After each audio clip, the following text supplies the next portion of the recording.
கர்த்தருடைய பரிசுத்த நாமத்துக்கு மகிமை உண்டாவதாக. இன்று நாம் பார்க்குறது என்னன்னா,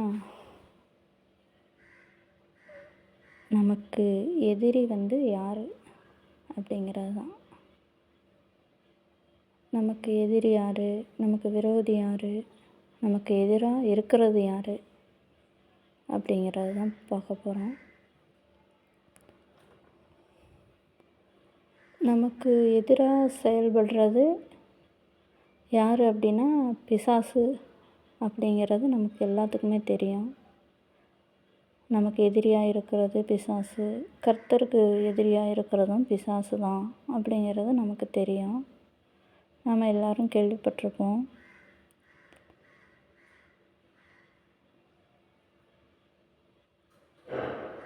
இப்போ நமக்கு எதிரி நாம தான் இருக்கிறோம் அப்படின்னா உங்களால் ஒத்துக்க முடியுமா அப்படின்னு சிந்தனை பண்ணி பாருங்கள், கவனித்து பாருங்கள். நீங்கள் நமக்கு எதிரி நாம தான். ஏன் அப்படின்னா நம்முடைய எண்ணங்கள் தான் நமக்கு எதிரியாக இருக்குது. நம்முடைய எண்ணங்கள், எண்ண ஓட்டங்கள், அதை எடுத்து அதன்படி நாம் செயல்படுறோம் பார்த்தீங்களா, அதனால தான் நமக்கு நாமளே எதிரியாக இருக்கிறோம். கர்த்தருக்கு எதிரியாக மாறுறோம். நம்மளுடைய எண்ணங்களை தான் பிசாசுன்னு சொல்லப்படுது. அதாவது நான் வெளியில் சொல்லலை, வெளியில் நமக்கு எந்த மனிதர்களையோ வேறு எந்த நபர்களையோ வேறு எதையுமே வெளியே நான் பேசவே இல்லை. உள்ளே மட்டும்தான் பேசிகிட்ருக்கேன். நமக்குள்ளே நடக்கிறத மட்டும் பேசுகிறேன். நம்ம மனதுக்குள்ளே என்ன நடக்குங்கிறத பற்றி தான் பேசிகிட்ருக்கேன். நமக்குள்ளே எழும்புகிற எண்ணங்கள், அதை எடுத்து நாம் எண்ணங்களின்படி நடக்கிறது, எண்ணங்களின்படி நாம் சுய பலத்தில் ஓடுறது, இதுதான் பிசாசுன்னு சொல்லப்படுது,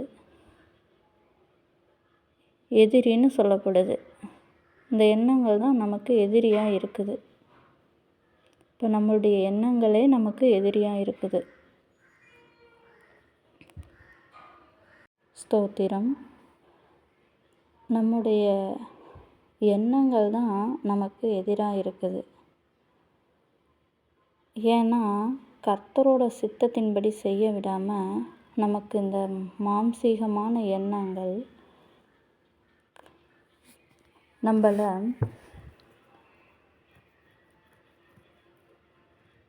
ஆளுகை செய்யுது. ஏன்னா எண்ணங்களின்படி நாம் இது வரைக்கும் வாழ்க்கையில் ஓடிக்கிட்டு இருந்திருப்போம். எண்ணங்களின்படி தான் நாம் நடந்திருப்போம், நடந்துக்கிட்டும் இருப்போம். அதனால் இந்த எண்ணங்கள் தான் நமக்கு விரோதியாகவே இருக்குது. அதுதான் நம்ம உற்று நோக்கி நம்மளை நாம் கவனித்து இருக்கும்போது கர்த்தரோட சித்தம் என்னங்கிறது நமக்கு வெளிப்படுத்தப்படும். நாம் அறிஞ்சு கர்த்தர் சித்தம் என்னங்கிறத அறிஞ்சு அதன்படி நாம் நடக்கும்போது நன்மையாக இருக்கும். நம்ம எண்ணங்களின்படி நாம் நடக்கும்போது கர்த்தருக்கும் விரோதியாக இருப்போம், நமக்கு நாமளே விரோதியாகவும் ஆயிடுவோம். அப்போ நமக்கு பிசாசுங்கிறது வெளியில் இருக்குதுங்கிறத விட நமக்குள்ளே தான் இருக்குது. நம்முடைய எண்ணங்கள் தான் பிசாசாகவே நமக்கு இருக்குது.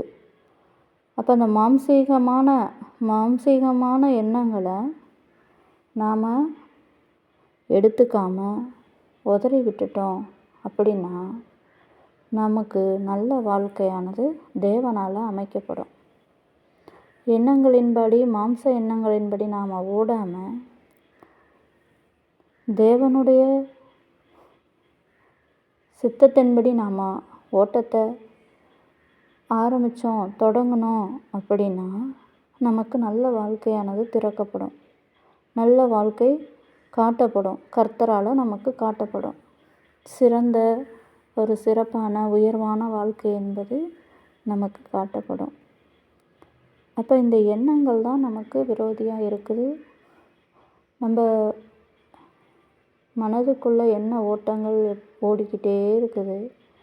நாமளும் அதை எடுத்து ஒவ்வொரு எண்ணமாக எனக்கானது அப்படின்னு எடுத்து எடுத்து நாம் பொசிச்சுக்கிட்டு இருக்கிறோம். அந்த எண்ணங்களை எடுத்து நாம் செயலாக மாற்றுறோம்.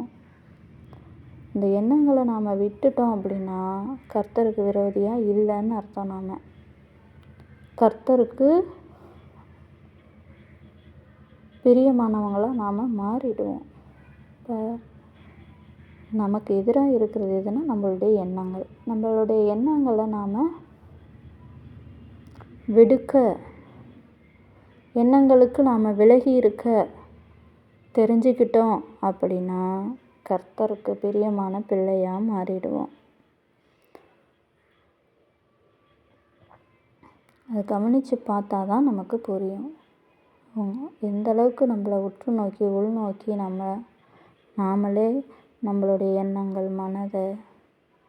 மனம் எப்படி செயல்படுது அப்படின்னு எல்லாம் கவனிக்கிறோமோ அப்போ தான் நமக்கு புரியும்.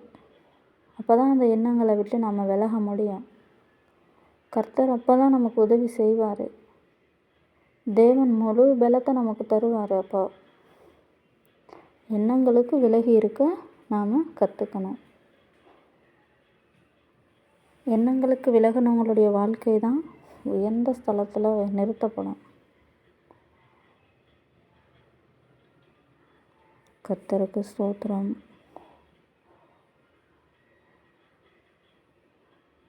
கர்த்தருக்கு மகிமை உண்டாவதாக.